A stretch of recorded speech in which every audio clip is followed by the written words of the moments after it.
You're listening to this week's episode of the Vacation Rental Business in Today's World podcast.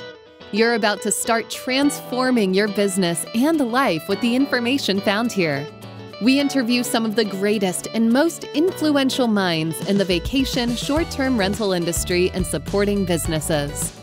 The information found here is a combination of brain science, transformational thinking, safety and loss prevention, and vacation short-term rental knowledge and experiences, all rolled into one to help you and your business to achieve levels you never thought possible. I am glad you are here, and now please welcome your host, Eric Thibodeau. Hello, everyone, and welcome to the Vacation Rental Business in Today's World podcast. I wanted to talk about a couple of things. One is the VRMA conference that we attended last week. And last week was also National Fire Prevention Week. So I wanted to cover a couple of things about that. But, interestingly enough, as I was getting ready to hit the record button here, I'm in Boise, Idaho, staying at a hotel, going to the Live Res conference this week. And as I get to hit the button to start recording, the fire alarm goes off in the building. Put my shoes on, go down. I'm on the 6th floor, 6 flights of stairs, get to the bottom. It's all clear. Thankfully, people were accounted for. And basically, we found out that someone was burned a pizza in a microwave that they had overheated for 17 minutes. But the good news is the fire didn't escalate. There was some smoke on one of the floors. And basically, we safely evacuated.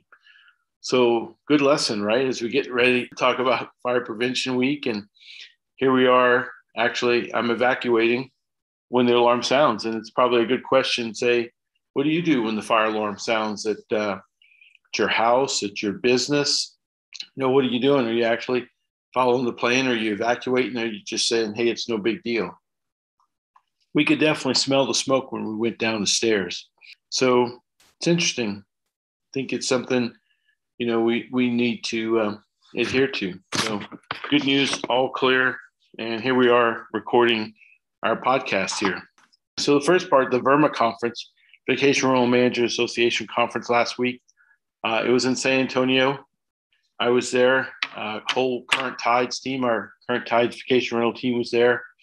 And there was 5 of us. And we had a lot of learnings, a lot of good times. Learning in sessions, a lot of learning outside of sessions, and looking forward to take some of this back as we're back in our roles and working with owners and guests and working to improve our business. So we had a great time at the Vacation Rental Manager Conference, met a lot of good vendors, a lot of good teams around the country, and we're looking forward to going ahead and presenting, implementing some of those things that we found. I was also there presenting on behalf of Dirk Johnson. You asked me to fill in for him. So I presented did a talk at the housekeeping boot camp. I talked about safety and hazard recognition in vacation and short-term rentals. So it was a good experience and I appreciate it. So that kind of wraps up VRMA. Looking forward to next year and a good conference we had. But last week, in addition to the VRMA conference, it was also Fire Prevention Week, National Fire Prevention Week, October 3rd through the 8th. I wonder how many people recognize that it was not National Fire Prevention Week. It was something I learned back when I was a kid. We did this in our local fire department because I had started off when I was 15 in our volunteer fire department. So we knew about Fire Prevention Week always that first week in October. And so we knew it and practiced it. It's a great time to go ahead and take various preventative actions.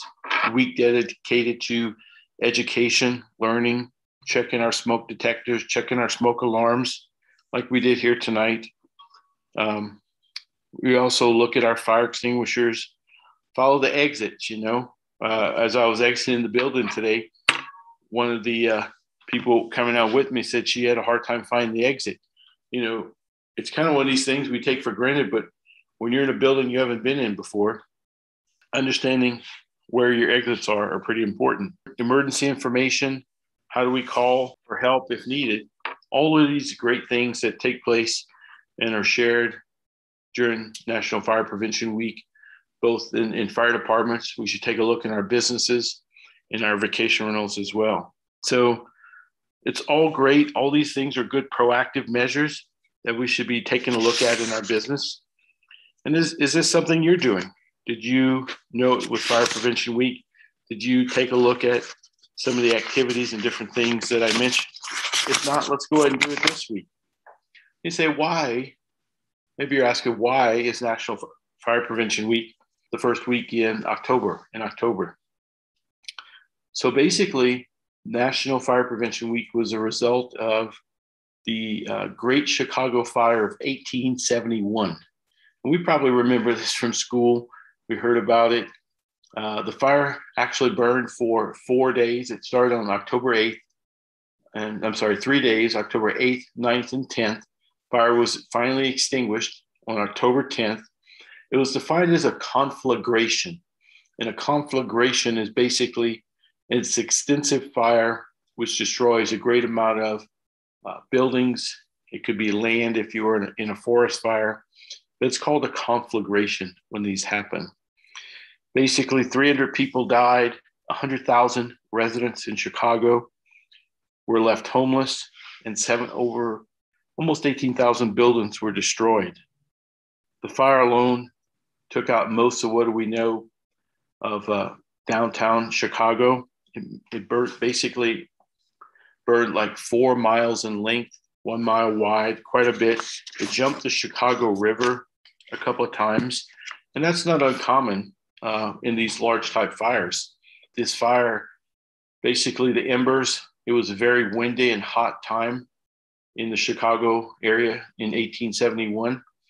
And so the wind was blowing embers and also radiant heat.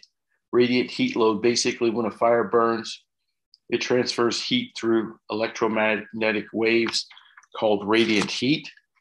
And so the hot, dry temperatures were a concern at that particular time. The wind and also the construction of the buildings was a problem. Basically, they were wood construction. They had limited building codes. They basically used a balloon frame type construction with no fire stops. So once the fire entered a building, and fire will always move up and out. And so it gets in the building, there's no fire stop, so it spreads vertically quite easily, and it hits a roof or a ceiling, and it will burn through that and go horizontal and continue to go vertical. So that's just the nature of the fire. So all these things basically contributed to this large fire, this large loss of life that took place. And so when we think about it here, the fire response was actually very quick. However, they were sent to the wrong address. So this is one of the reasons why we want to keep the address inside our vacation rentals and short-term rentals. So when they call, they know, hey, I'm at 123 Main Street. I had to think about the address here where I'm staying in this hotel. But basically, that delayed the response. The fire department in Chicago in 1871 consisted of about 185 firefighters and 12 to 17 various steam-driven engines to produce the water. So basically, going to the wrong location, didn't have the right address. Second thing, fire alarm near the fire location did not work. So the fire was discovered. The fire alarm activated, but it didn't register right away, right? So no cell phones, no way to really call easily. So that also delayed the response. So are our fire alarms working? Are the smoke detectors working? And do we know the address? And do people know all the evacuation?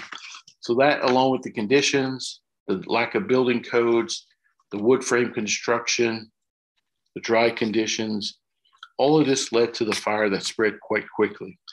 And so some of the prevention measures that we talk about today, like I mentioned at the beginning, and I've mentioned along here, some of these exist because of the Great Fire Chicago fire of 1871.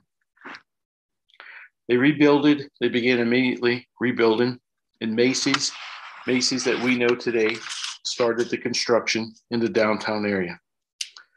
The Chicago Fire Academy was built in 1956, where the old O'Leary house was at 558 DeCoven Street. Let's talk a little bit about the O'Learys. We probably heard a little bit about Miss O'Leary's cow. Catherine O'Leary's cow was the one that started the fire. And basically, that was never really proven that actually, that a cow kicked over a lantern or something that started a fire. It never was proven that this occurred. And basically, the O'Learys were accused of this. Now, their house survived. That's why we talked about in 1956, the Fire Academy was built in that location. But there's never been any evidence that said that the O'Learys were the cause, their cow was the cause of the fire. However, the fire did start very near their location and their house was spared. In 1997, the city of Chicago, the city council went so far as to exonerate the cow and the O'Leary family, to say that the fire was not their fault and they were not to be charged. So 150 years later, the great-granddaughter of Catherine O'Leary still feels the effects of this accusation that was leveled against this family back then. And basically, when you start to look at it, 150 years of carrying this burden, being wrongly accused, and the O'Learys were really an easy target. They were Irish immigrants, and they were mistreated and easy targets. So it is believed that this was partly the reason for this. So when we look at this, when we think about our transformational thinking that we like to do, so we talked about basics and fire prevention and things, but here we have a story, right? A story that we all have our own stories. Everything that you think about and everything you do is a story. What you think about are stories. So someone created a story that blamed or accused the O'Learys, which they were investigating, found not to be the cause, and 150 years later had to be exonerated. But people still remember. You probably remember, maybe even in your history text, you covered this, that Miss O'Leary's cow caused this fire. And these stories stick with us throughout history, throughout our lives.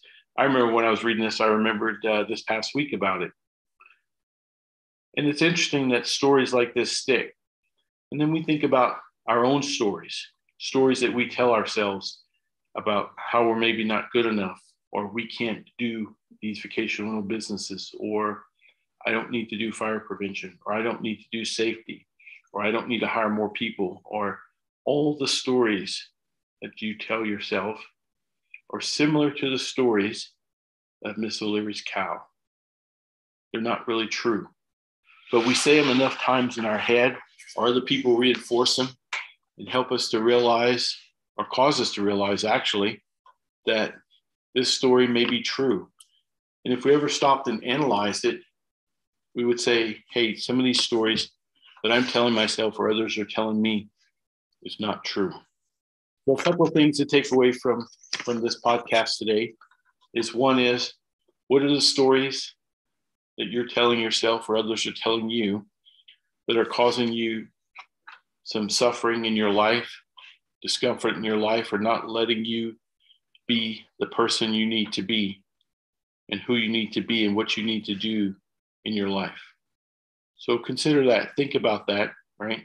You probably heard me say before, you are the thinker of your thoughts, and those thoughts should be your own thoughts.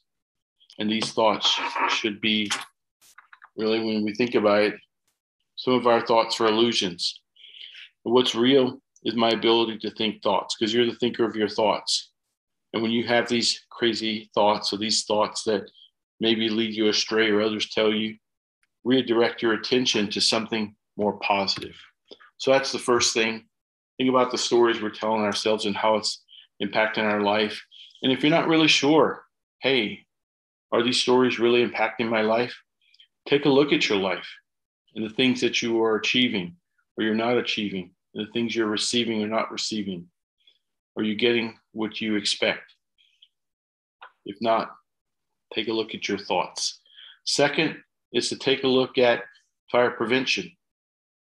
As we exit Fire Prevention Week, and today's the last day, I'm recording this on October 10th, of the Great Chicago Fire, the loss of life that occurred, all the prevention things that are put in place as a result of that, even almost, 150 years, 260 years later, they're still valid. Knowing how I'm going to report an incident or a fire, knowing the address where my guests are staying, knowing the evacuation routes are clear and marked, people can take them. And then, is my fire alarm working? Does it sound correctly? Are the detectors have good batteries? And are my fire extinguishers working and in good condition and easily to be found to stop a small fire? So all these things from the Great Fire of 1871 in Chicago as we exit National Fire Prevention Week are still valid today. That's the great thing about history. We can learn from them. We can take those proactive measures so we don't have to repeat it. Our guests don't have to repeat it. Our owners don't have to incur this. So that's our second part today, is let's take a look at some of our fire prevention, loss prevention activities. I appreciate you taking a listen to this podcast today, and hopefully you find some value with it. If you would go to Vacation Rental Safety and join our join our Facebook group there in Facebook, Vacation Rental Safety. And also go to Safer VRs, www.safervrs.com, and join us there and join my mailing list. So thanks a lot. Have a good day. I'll talk to you next week. Bye-bye. Thank you for listening to Safer VR's podcast with Eric Thibodeau. If you enjoy this, I would love you to join my Facebook group, The Safer Vacation Rentals, for more of the same.